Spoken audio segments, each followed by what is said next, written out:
আসলে আমরা যারা কাছ থেকে দেখেছি, হ্যাঁ, আজকে ব্যাপারটা কিন্তু অনেক অকল্পনীয়। ক্রিকেটারদের সঙ্গে আমি দীর্ঘদিন কাজ করি, নিজে ক্রিকেট খেলছি, আজকের মতো এরকম ঘটনা, হ্যাঁ, এটা আমার এন্টায়ার কেরিয়ারে কিন্তু এরকম হয় নাই। হ্যাঁ, নিজের কোনো আত্মীয় স্বজন ক্রিকেট প্লেয়ার তো বটেই। সকালে টস করলাম, তামিম আসলো, রাফসান আসলো, দুই টিমের ক্যাপ্টেন।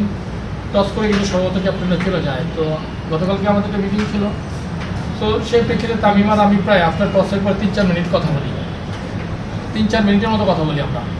তো কথা বলার পরে তো ওর ড্রেসিং রুমে চলে যায়, আমি আমার দায়িত্বে চলে যাই। ম্যাচও কিন্তু স্টার্ট হয়। ম্যাচ স্টার্ট হওয়ার প্রায় এক্সাক্ট টাইম তো বলতে পারতেছে, আধা ঘন্টা 40 মিনিট পরে এনাম ফিজিও মোহামেডান স্পোর্টিং ক্লাবের আমাকে ফোন দিল, Tamim Iqbal feeling pain to his chest, so we want to shift him to the hospital. সঙ্গে সঙ্গে আমাদের মাঠে অ্যাম্বুলেন্স ছিল, তামিমের গাড়িটাও সম্ভবত ছিল। আমি দেখলাম যে তামিম গাড়িতে উঠে চলে গেল। আমিও সঙ্গে সঙ্গেই কিন্তু অ্যালাউ করা হলো, চলে আসলো। চলে আসার পরে আমরা খবর নিচ্ছি যে এখানে কী অবস্থা সব কিছু। তো বলতেছে না, মোটামুটি ভালো। আসার পরে ডাক্তার ইসিজি করালো, হ্যাঁ, আমাকে বললো যে ইসিজি করালো, তারপরে সম্ভবত ক্লোফেনাক যেতে পারে সামথিং, আমি মনে করতে পারতেছিলাম। একটা ট্রিটমেন্ট করালো। ট্রিটমেন্ট করানোর পর যেটা পর আমি ট্রেনারের কাছে যেটা ডাক্তারের কাছে যেটা শুনলাম যে ডাক্তার কিছুক্ষণ বলছিল থাকবার জন্য, তো তামিম নিজে থেকে বলতেছিল না আমি ঢাকায় শিফট হতে চাই। তো ঢাকায় যখন শিফট হতে চাই তখন ইতিমধ্যে সে তার ফ্যামিলি মেম্বার এবং হেলিকপ্টারের সঙ্গেও কথা বলেছি হেলিকপ্টার শিফট করবার জন্য। হ্যাঁ, ওই সময়টাতে কিন্তু আমি মাঠে, আমরা থাকতাম, আমাদের যে বিকেএসপি ডাক্তার ছিলেন এবং আমাদের ডালিম ছিলেন ট্রেনার, তার সঙ্গে কমিউনিকেশন ছিল।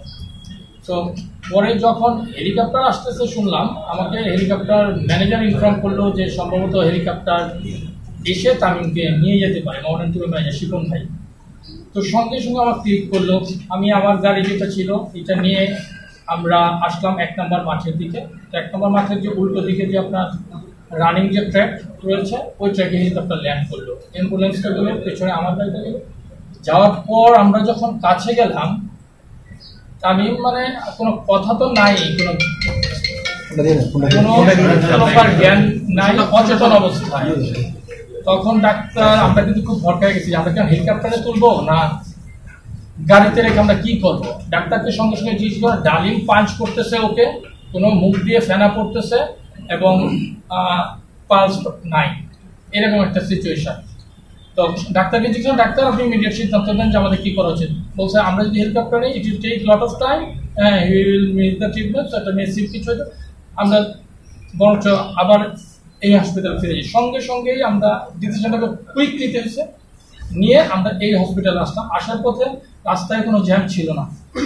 ট্রিটমেন্ট কিন্তু ডক্টর আর ডালিম দুজনে মিলে কিন্তু ট্রিটমেন্টটা চাপ দিচ্ছে, সব কোনো কিছুই না। আসার 1 মিনিট আগে বলতেছে দাদা একটু মনে হয় কিছু রেসপন্স পাওয়া গেছে মনে হয়। তো এদিকে কিন্তু আমরা কত তাড়াতাড়ি আমরা আসবো ওইটার দিকেই কিন্তু আমাদের কনসেন্ট্রেশনটা। ড্রাইভারও খুব দ্রুততার সঙ্গে প্রায় 4-5 মিনিটের মধ্যেই কিন্তু আমরা বিকেএসপি থেকে এখানে পৌঁছে গেছি। এর মধ্যে আমি ক্রিকেট বোর্ডের প্রেসিডেন্ট মহোদয়, তাকে জিনিসটা জানাইলাম আমি, যেহেতু আমি ম্যাচ রেফারি সিওর সঙ্গে কথা বললাম যে আমরা আসার সঙ্গে সঙ্গে যেন আপনি এখানে যোগাযোগ করেন, আমরা আসার সঙ্গে সঙ্গে যেন আমরা ট্রিটমেন্টটা পেয়ে যাই। তো সবকিছু কি সৃষ্টিকর্তা সবকিছু আমাদেরকে একটু সমন্বয় করে দিচ্ছেন। তো আসার সঙ্গে সঙ্গে এখানে আমরা দেখলাম যে ডাক্তারদের পুরো একটা গ্রুপ রেডি, সঙ্গে সঙ্গে ইমার্জেন্সিতে নিয়ে গেল। নিয়ে যাওয়ার পর ট্রিটমেন্ট করলো, ট্রিটমেন্ট করার পরে সমস্ত লাইফ সাপোর্টেও তাকে নিয়ে গেল। এক পর্যায়ে যখন সবকিছুই হচ্ছে তখন তারপর তাকে ক্যাথোল্যাবে নিয়ে গেল। ক্যাথোল্যাবে নিয়ে গিয়ে কিন্তু সঙ্গে সঙ্গে এগুলো কাজগুলো কিন্তু ডাক্তাররা খুব প্রোয়েক্টিভের সঙ্গে, খুব ভালো। আমি মানে শুরু থেকে তো ছিলাম, এখানে তো আমাদের যে টিটু ভাই ছিলেন, মোহামেডান টিমের অফিসিয়াল টিটু ভাই ছিলেন, যে তামিমের যে সাইনটা করবে পেপারে, ডাক্তার যে নিয়ে যাচ্ছে এনজিওগ্রাম করবে, আমাদের সাইন করার কেউ ছিল না। হ্যাঁ, আমাকেই এই সাইনটা কিন্তু করতে হচ্ছে। এর মধ্যে আমি নাফিজের সঙ্গে কথা বলছি, আকরাম ভাইয়ের সঙ্গে কথা বলছি, ফারুক ভাইয়ের সঙ্গে কথা বলছি, ওরাও আমাকে বলছে না তুমি আমাদের পক্ষ হইয়া জিনিসটা ইয়ে করো।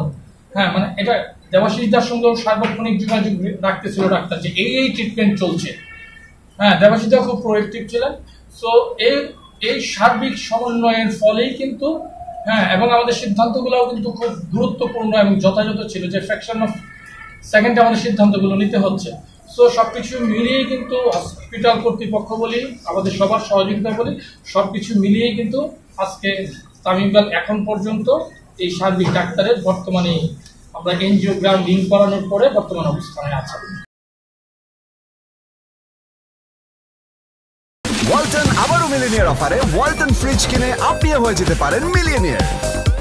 মিলিনিয়ার ছড়াছড়ি দেশ জুড়ে, এটা শুধু ওয়ালটনই পারে।